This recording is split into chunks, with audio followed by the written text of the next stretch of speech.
One of the most frustrating things that I hear from dog owners is that they've been told that there's just simply no hope. And this, unfortunately, is exactly what happened with Otis. Otis is an 8-month-old cockapoo, and his owner Jack reached out to me when things had got completely out of hand.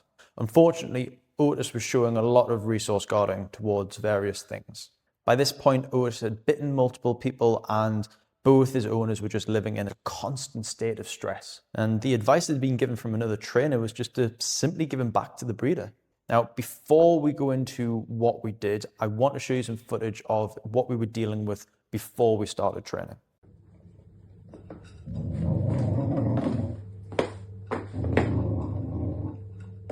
Otis.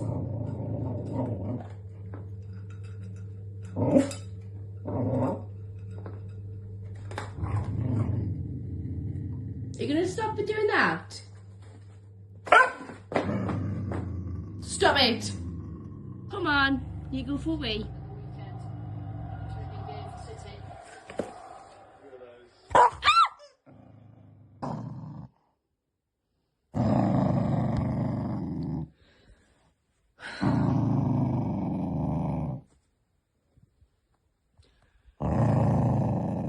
Yeah. Otis, no, just please let go. It's a remote, let go.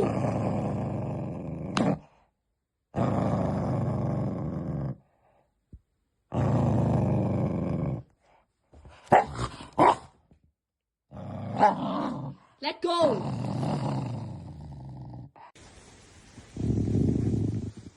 Come on.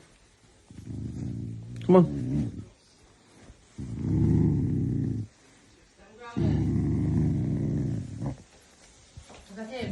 Now, as you can see in them clips, Otis was resource guarding a wide range of things, from his food to the TV remote and other random items. And if he got hold of something, well, good luck getting that back. We also had instances around his crate where he would growl if you tried to get him in or out of the crate. If he was lying on top of one of his owners and they tried to get up, he would then also growl at that. The final straw came when he snapped at one of his family members who would try to retrieve an AirPod that he'd unfortunately got hold of. And this was the point in which then Jack got in touch with me. We had a consultation, and on the very same day, they booked in immediately because he knew that this was not a behavior that was just going to change by itself or go away overnight. So before we go into what we did, I want to talk a little bit about resource guarding and why I'm seeing it more in our retrieving breeds. Cocker Spaniels are probably one of the biggest examples of this, and our Cockapoos, being part Cocker Spaniel, often inherit these same traits. Think about what the dog was inherently bred for. Its instincts are telling it to go and find something, pick it up, and carry it around. So the pattern that often happens is the dog often goes and finds something that might be a TV remote or a sock.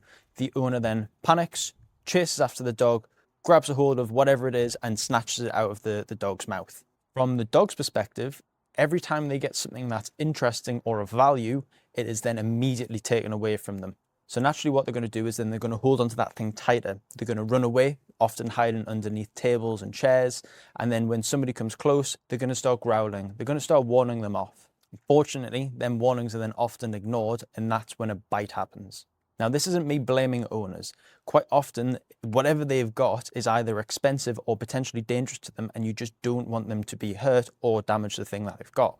But unfortunately, the way we react to this often does make the problem worse over time. And that's exactly why resource guarding is something you just do not mess with. The growl isn't a problem, the growl is just a warning. The big issue is the bite that comes afterwards. So if your dog is showing any signs of resource guarding, please do not hesitate, do not wait until a bite happens. Reach out early and get help by a professional. Now, back to Otis. So the first thing we did was we had to set in place a management plan. So this meant now all of his meals were hand-fed, all toys were removed, the house had to be spotless, so he couldn't get a hold of TV remotes or fluff or anything which he could potentially guard. He was denied access onto any beds and sofas, and he was also put on a house line 24/7 whenever he wasn't in his crate. Now, some people may hear management and think, well, that's just a step backwards, but it's not. Management is one of the fastest ways we can stop our dogs from rehearsing these unwanted behaviors while we work on fixing them. Because every time Otis was resource guard something, that behavior became more ingrained and became even stronger. So we simply just removed as many opportunities as possible. But management alone wasn't going to solve this. The bigger issue here was building trust. Otis needed to learn that his owners weren't trying to constantly take things from him. He needed to understand that they were actually providing more good stuff, and when they were there, more things appeared rather than things were taken away.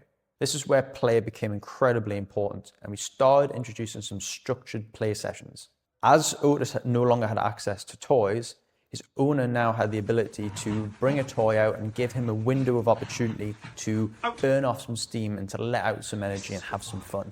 During these play sessions, we were able to teach him a drop command, and he learned that by dropping the toy didn't mean the thing went away. The quicker you drop the toy, the quicker the game then commenced again. We also worked on impulse control, so when he would drop that toy, he may be asked to do some commands, and he would have to wait patiently before he would then be given access to that toy again, but he always got that toy back, no matter what. Quite often what actually happens is people will teach a drop command, and that is normally when they want the game to end.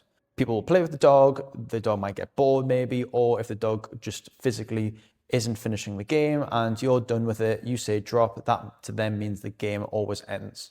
So in fact, the dog starts to learn that dropping the toy is a bad deal. Now Otis understood that by hearing the word drop meant that something good then was continued, that game would carry on, maybe you'd have more chase, more tug, more play. He quickly learned that letting go of things wasn't that bad.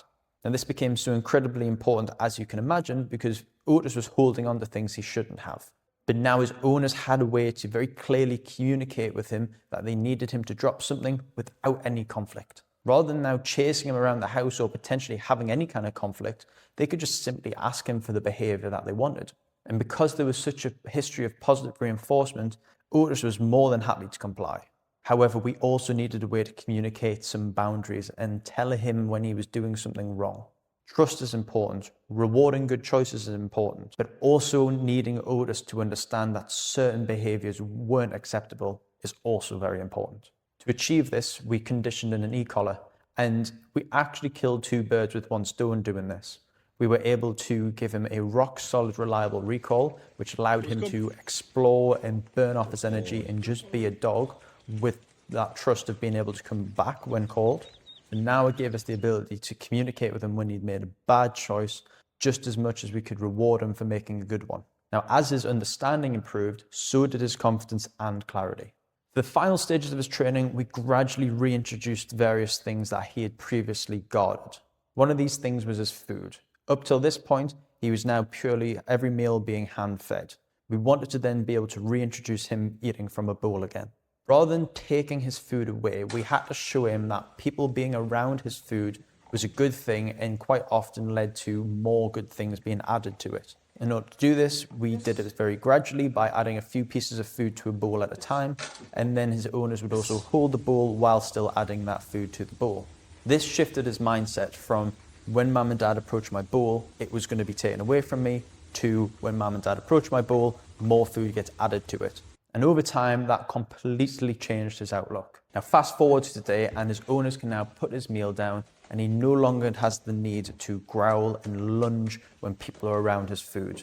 He can simply enjoy it without having that stress and lack of trust there. If he picks something up, they no longer panic. They know what to do. They can ask for a drop, and he's going to drop it.